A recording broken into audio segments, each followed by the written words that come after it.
Muistatko sitä iltaa, kun lauloit karaokea? Siinähän istui ne kaksi naista. Tapasin sen pienemmän myöhemmin. Mentiin melkein naimisiin. Miksi te menneet? Hukkasin puhelinnumeron. Miksi et kysy numerotiedustelusta? En tiedä nimeä. Se kieltämättä vähän haittaa.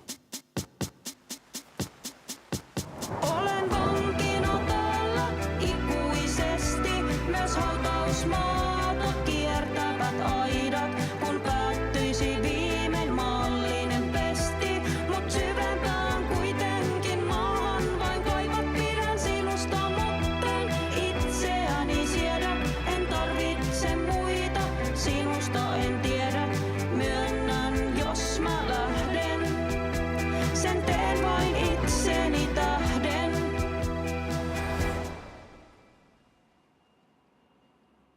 Mitäs nyt?